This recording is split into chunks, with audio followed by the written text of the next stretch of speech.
maybe I can just talk to because I prefer also that we talk about the film and not too much about me. But what I think is very difficult to make a feminist film because, as you say, that you don't want to show victims and you want to show strong women, for example.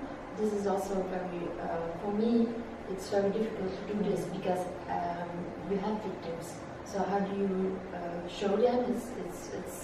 It's how you say it? It can also be a little bit dangerous if you only show strong women, because then it is as if you have those women and you are not like that, so you should try to be like them. But I do agree with you because for example, I refuse. Like when I made this film about single women, I refuse, for example, to film them as we see a lot on television, like you film a single mother and you film them at home with lots of children and the house is not nice, and I don't want to repeat this image because those images, we know those images. So that's the problem, that we know the images and I'm trying to look for other images if they exist. Because for me, I'm not sure that, for the moment, I don't know how to make a feminist film, to be honest. But I do think it's important that, of course, that men often are like left, how do you say, progressive movements. They always focus on one goal and they forget that in their own movement there is a lot of sexism, there is a lot of racism, and if you want to talk about it, then it's always like, yeah, we will do this later, and this is we all know this. So I also do believe that we have to act now and try not to be, or I don't know how to do it, but to make a new start without sexism and without racism, of course. Remember, actually, the problem is that not a problem, the good thing is actually that we have lots of experience on this. Like now you have a book, I need to read it, about also the women from the Black Panthers in the United States, how they had to deal with the same position. You see it also like in Belgium, we know that lots of migrant people, Moroccan, Muslims, Turkish, Black men, they have lots of problems in Belgium, and the sisters always tend to defend them. And I do understand all this, but at the same time they have also to deal with lots of problems, and they forget about their own problems, and they're defending all the time their brothers and so on. And I think we have to say no. We have to be very radical if you want to change something. And it's very difficult because we know, like in Belgium, we know that there is this economical and political situation of misuse and no rights and so on. And this is very urgent. But we will never change the situation if we don't change the racism and the sexism within us. Any other questions? You said earlier that women started using new concept to use the camera, and you yourself use that concept to use the camera, but for women there, it's from the other side, they are shown. And where I come from, over there, it's more or less the same. A lot of people are intimidated, men and women are intimidated to show their faces in front of camera. How were the reaction of the women you have found? Were they enthused or were they scared? Then you have motivated them?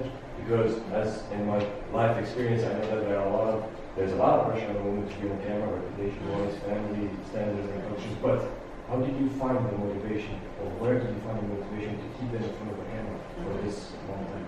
Good question, thank you. Look, we explained them, because actually it was me and George, my boyfriend actually. We explained them what we are doing. We told them that we have zero budget, we are independent, we are a grassroots group, a feminist group. We have no political or no religious or no whatever, connection or dependency.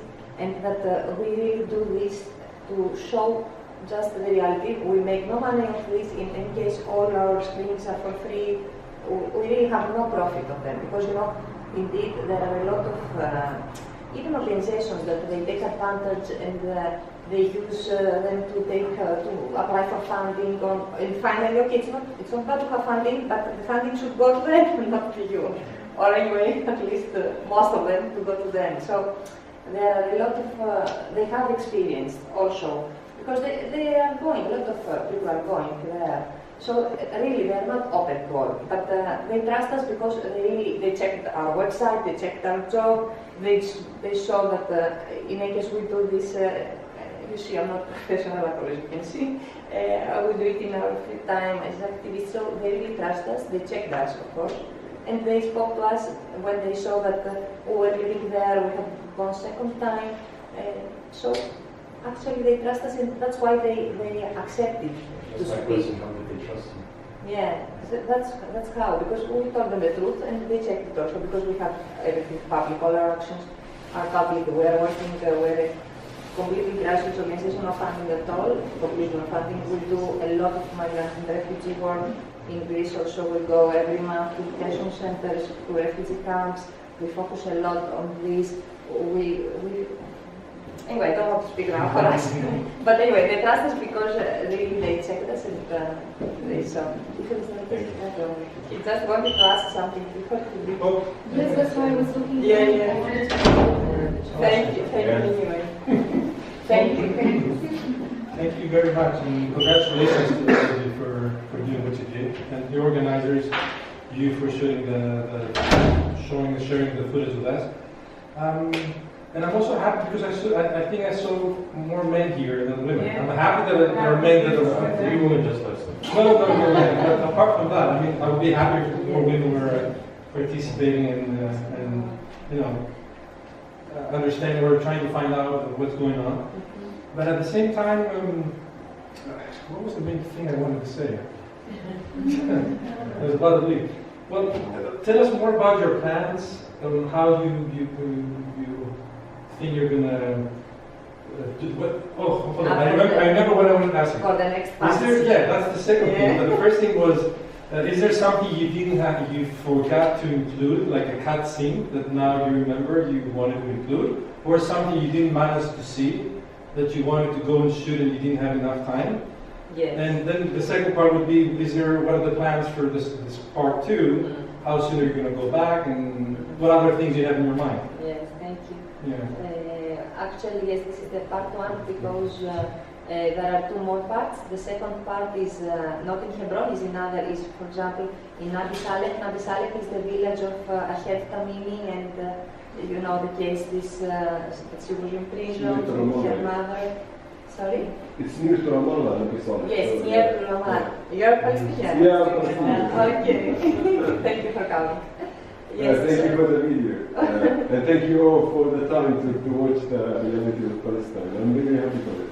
We're always,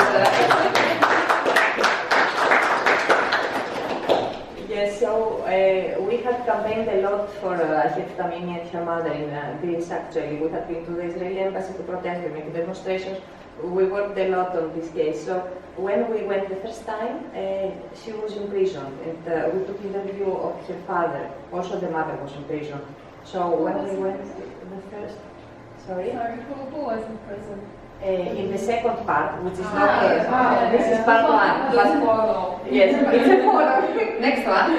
The next thing we have Nabis Alek village, where we have first the period of imprisonment that we spoke with his father. We went in their house. We witnessed the attack from Israeli military during our stay there. Because it was also very afraid. Anyway. And also we went to Ramallah. We spoke with Al-Damir, that is Al-Damir, the organization for prisoners. Yes. So we have this, the other cities of Palestine. We have them in part 2, and in the part 3 we have the Israeli part, which is the feminist organization in solidarity with the Palestinians who are against the occupation, and the most important for me is the conscious objectors. because it's obligatory for, even for girls in Israel to go to the Israeli army.